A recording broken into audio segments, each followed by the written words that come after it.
I said it in my track preview that Hunter was going to get it done. You know, it only took 7 rounds before I picked somebody that actually won. Woo! I'm so freaking pumped for Cameron, his mechanic, and Hunter. He's had so much weight on his shoulders because of Jets and HRC Honda. And I'll get into Jo Shimoda. Appreciate everybody in the comments in my last intro to Supercross video saying that I was saying it wrong. You know, I just think Shimoda, it goes with Supercross and motocross. So I apologize. It's Shimoda. But let's get this live show freaking started. You are watching Moto Unfiltered. And I also was saying, as far as the track map, when it came to the whoop section, that was going to be a key point. And I was super surprised that Cooper Webb, right off the bat, was jumping him. That sort of set the tone where he could have gotten around Ken Roczen if he just hammered down. And yeah, it's one for me to say versus anything else as when it comes to the who can jump through the whoops, right? But I said it also in that video just about the fact that jumping through them was going to slow you down. The guys that were going to do well were going to be the ones that started off skimming them. Guys like Malcolm Stewart within his heat race, he was so fast. And I'll jump minorly with the sidebar with the 250 class with Davies is so effing fast through the whoops. That kid is freaking unbelievable through the whoops. The fastest rider of anybody. But if we're getting back with the 450s, I believe Ken Roczen, dude, it looked, you know, there's so much respect through all these guys because of all the injuries and everything that they've been through that they don't put each other down. Like, truthfully, if Hunter was going to ride more like Deegan, he would have won round 2, round 3. Was it A1? It was A2 or San Diego where he had the opportunity to take Tomac out for the win, but he didn't, which was something that I definitely believe Deegan would have done because it's win at all costs. It's win at all costs. And maybe he's going to pull more of those antics in the 450 class. Because if we sidebar it to the 250s with Jo Shimoda, he had an opportunity with Pierce Brown making a mistake and getting right up on his butt and could have just put him over the berm and won the race. Deegan, I believe, would have done that. 100% Deegan would have put Brown, even if it was his teammate, because we've seen him do that, and he would have won the race. Jo didn't, but Jo, a second place is still a good start, because truthfully, I did not give Brown as much credit that was due because of his injury. He had the vertebrae, he broke his back, it looked bad, he just was coming into his own and had some major bad luck. And I knew Jo was going to be there, didn't know his fitness, and I knew Davies was going to be there, but then Davies got in with Seth and ended up taking his entire crew out. And if you've watched that video as far as the intro to Supercross, and you know, I think I said it before with the East-West preview, that's really the one that I talked about it, where it was Jo versus Davies. And now you got to put Brown in there. Brown is definitely in there. He's some guy that I was low-key not expecting to be as good. I knew he would be fast, but not expecting him to look this good. This completely changes things for round 1. Jo needs to be keeping his eye on Brown, and he knows that Davies is arguably the faster kid in the class, but he's making these kind of mistakes. He gets excited and therefore explosive, and things happen, and he takes out his entire team with the start of the main event, which is unfortunate. You did have Jo come in on the inside, which kind of pressured Seth, and well, actually the outside pressured Seth. He slammed on his brakes. You got Cole that put himself in that predicament by banging bars, and it kind of plateaued. But coming from last to freaking being 5th place is a huge win. And if they would have had the whole 450 main event of 20 minutes plus a lap as opposed to 15 minutes plus a lap, might have been a completely different story. Davies would have been on the podium, but he wasn't. So that's the story we have to go off. Not perception, but reality. And Jo looked great. And I'm interested to see about the whole red light deal, because this is the way I see it. If I was Jeremy Albrecht and if I was the AMA, as far as being the race director, I would say that, okay, depends on, we'll find out if Pierce Brown jumped on that red light, because even if it was a mistake, you had the rider in front. I mean, I guess we will say this. If Pierce Brown jumped on the red, he gets docked. It's Jo that wins, but you have Pierce Brown that probably still keeps the win, just doesn't get the points. So in the record books, he wins. He probably doesn't care that much because, sure, you take away some points, but I still get the championship bonus with winning the race. And you could easily come back to say, no, that's not fair because there shouldn't have been a light on to begin with. So that's one of those incidents where, yeah, if in fact Brown did not jump on the red, but it was just Jo, and in fact that light was on, what do you do? Well, I would say maybe you have them tied. Maybe you give the 3 extra points to Jo and say it was a win-win. But in the record books, it shows that he's second. That's probably how I would handle it. He would get second place bonus money from HRC Honda and also Feld Entertainment.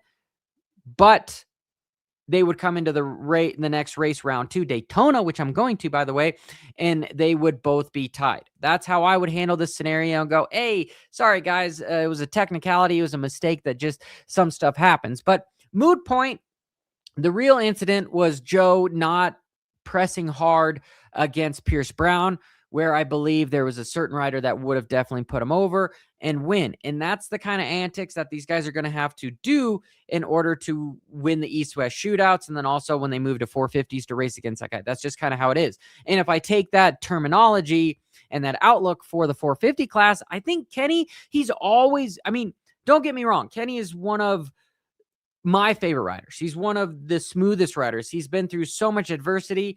However, I've got to take a stance, and I say that he rides too clean at times. I was talking to some of my friends that were watching the race with me, and I'm going, oh, man, dude, look at Kenny. Whole shot. He's out front. He's super fast. One of my buddies was saying that, hey, Kenny, nobody can touch him in the first couple laps, and I didn't argue with him. However, I said it's the ending laps that kind of make it or break it moments for Kenny, where he ends up slowing down, whether it's arm pump, whatever. It's sort of been the consensus of his career. And so for there, you want to lean into that. Maybe he should have been more aggressive, especially maybe if he would have taken it more personal about what Hunter did to him last weekend than at Seattle, you probably would have saw some more rough and tough things going on. But that's not, in fact, what happened. What we saw was Kenny giving Hunter some space, which definitely shows maturity. But also, I believe Kenny should have been a little bit more aggressive, because we saw Webb come through and push him. And we also saw Tomac, who was sick. And I know, Kenny being a little sick too. However, if rumors are true, Tomac is sick, Kenny is sick, who did better? Tomac. Tomac excelled. He found a way around Webb and then instantly pushed Kenny. Did it great. He ends up now roughly only 4 points behind, which is good when you're going into round 8. It's roughly halfway through. That is complete pain management, series management for Tomac. So I give it up to Tomac, because that's a rider that will make the decision when it counts, which Kenny, I'd like to push him a little bit more on that. And Sexton, if I talk about Sexton, I don't know what's going on. I think they've changed the motorcycle way too much. When I watched the motorcycle at A1, that motorcycle looked good. It looked planted. It looked fast. He was the fastest qualifier. He essentially was winning on that setup the next couple rounds. And then now things are just kind of getting out of the way. And you get into a moment where you've changed too much. You don't know what worked, what didn't work, when sometimes it's best to just run what you brung and just fight for it. That's really when you look at controlling somebody like Sexton, who I've said multiple times on my podcast and these live shows that I think Sexton is the fastest guy. Truthfully, if you can unlock and have Sexton get out of his own freaking way, he's hard to beat, because we see the best of Sexton when he makes a big mistake, when either James Stewart says he tucks the front end, or he hits the gate, or somehow he crashes and starts from last and comes through and wins the race. Hangtown, was it 24, 25? Anyway, it was one of those things. So if you can get him out of his own way, part of it is like, dude, let's just focus on you. And so maybe this whole week you have the Dan with the team manager talking about allegations with what happened on Pulp MX, with Jake Weimer saying they wouldn't let me run the bike or whatever. Just take the stance and say, hey, we're not going to test so much. And especially with a rider like Sexton, personally, I think you probably need to be a little bit more aggressive with, which, like, no, dude, you just need to ride the motorcycle. We can't change so much, because outside looking in doesn't look the best when Sexton gets off the KTM that just looks so damn good and moves with the Kawasaki. You have Prado, who's been multiple qualifying fastest lap time going from a Kawasaki, which he said was slow. But then when I've had conversations with Jason Anderson, he's like, dude, I've podiumed on that Kawasaki, and now I'm running on this Suzuki, which gave me the inclination that it was like the Suzuki's not quite up to par of what the Kawasaki program is. Maybe it's because he is out of the Twisted T tent versus the Progressive tent. Talking with those guys, I know that Kenny gets the top stuff, and then it leaks down to Jason Anderson, which both motorcycles are pretty good as of right now. They've done so much testing. So we want to take it for what it's worth. And that's pretty much all I have to say about Sexton, because I do think that if he just sticks with a spot, because we've seen like 3 different types of triple clamps. You've seen the X-Trig, I believe that was like round 1. Then you saw the Pro Circuit stuff, round 3, 4. And now you have stock triple clamps. Like it's too much. It's too much testing. Run what you brung and let's go racing. That's what I have to say here. And back to Hunter. Wow. Not that I'm patting myself on the back, that I said that he was going to get his shit together and the pressure of that red plate was either going to make him or break him. And it's pretty much made him as of this point, which is awesome. And I would like to give it up to him, okay? He's leading the charge for HRC Honda. Now that Joe is back, is there more pressure? Yeah, I'm sure there's a little bit more pressure, but Hunter's always been the type of guy that excels under pressure. He's the type of guy that doesn't care how you qualify, but when it counts, it counts. And that dude, look for the breakdown this week, because he looked so smooth.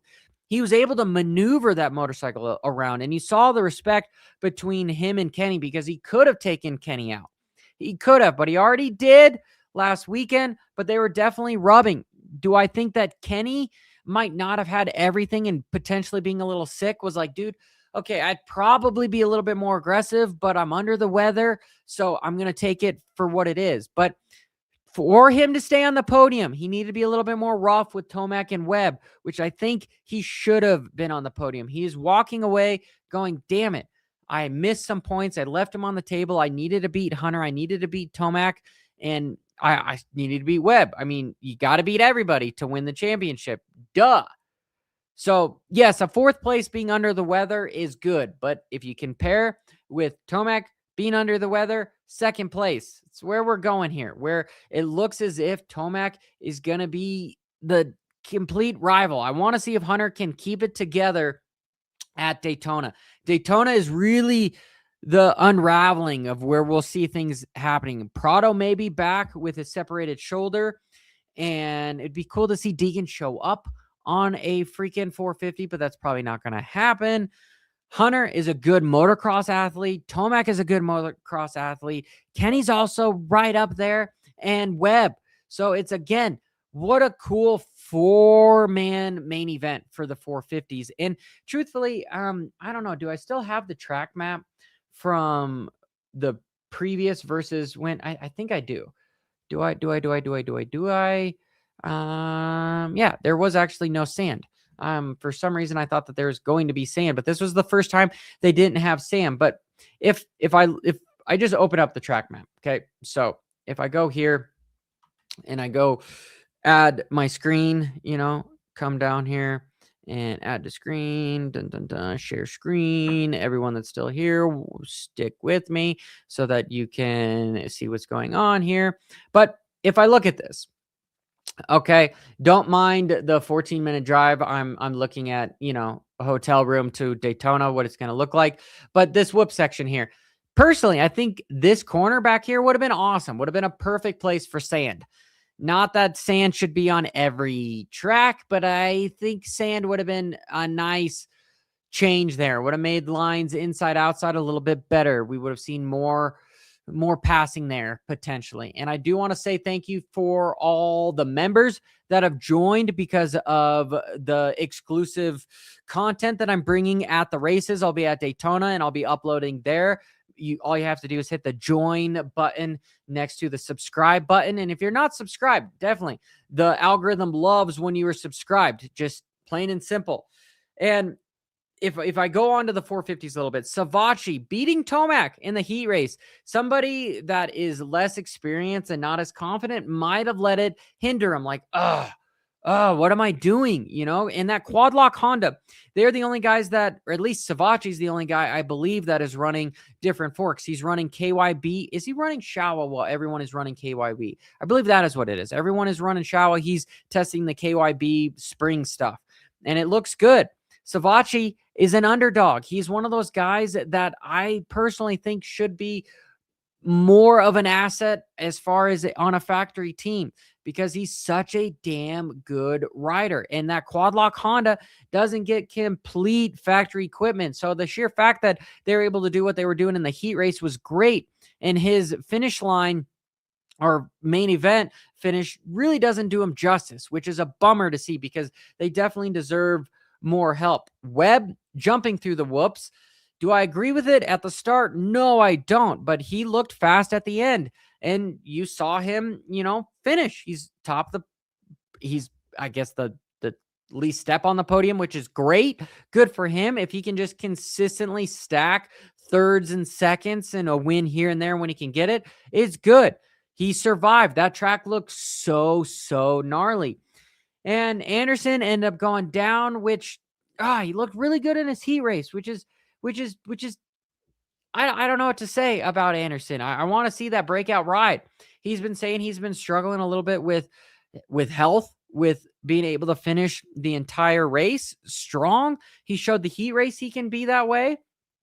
And if I switch back a little bit to the 250s, do I think that the East Coast is faster than the West Coast when you have Daxton Benedict and you got Dundee and Davies?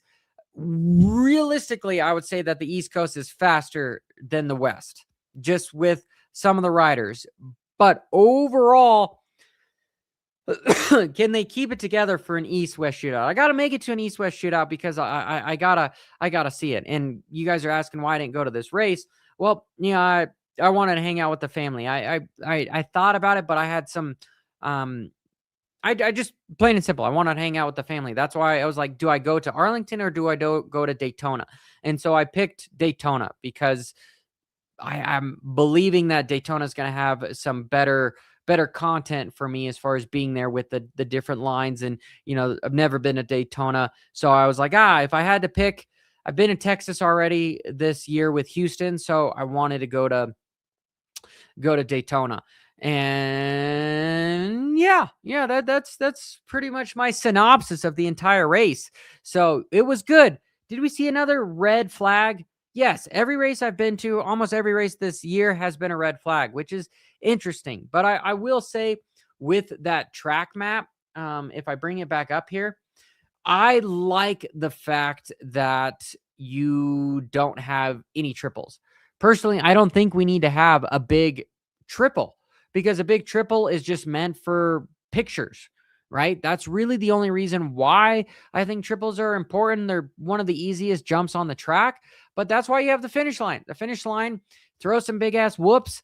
I've got some friends with like 23 Media. Michael had some amazing shots of Dundee just throwing it sideways. I mean, shit, for the heat race, Cole Davies threw that sucker completely sideways. The finish line is really the only jump we need. Okay, this rhythm section was great. Talked about that massive quad there. The giant whoop section was going to be intimidating for these guys. And if you notice the 450s, how much they just freaking go da, da, da, da, da, da, and they destroy the whoops, which is I don't know. I don't know. We didn't have that problem with two strokes where the whoops got so gnarly. And I've heard arguments with Chad Reed talk about, hey, like if you're a professional rider, you shouldn't be jumping through it. And he's been one of the top 450 guys for a long time too. So he knows how that these bikes cut those whoops down. But with the new spec tires, they have the difference between longer knobbies and shorter knobbies, and those spec tires just destroy the whoops. Just absolutely destroy the whoops. But I'm digressing. My whole point here is we should have more track maps like this. Longer whoops, replace the triple. Get rid of the triple. Just get rid of the triple. We don't need another A1 with somebody getting landed on. I've talked with David Bailey. You've got Ryan Hughes. You've got so many guys talking about David Pingree. All sorts of guys are talking about just bananas. Ricky Carmichael, Ryan Villapoto. They talk about having more of that bigger landing. I say let's just get rid of the triples. Put a whoop section where the triple is going to be. Nobody really sees major passes happen on the triple. It's not so much an advantage to have a major scrub. It's more of just a photo op deal. The finish line is the biggest photo op we need. You don't need to have a triple. So I'd like to see more track maps taking out the triple. Because, okay, just for reference, I mean, I don't need to go through it. You already saw it with my track map later on. This is Johnny Hopper. I'm excited for the HRC Honda guys, excited for Pierce Brown. It looks like it's going to be a good season. As always, keep it WFO.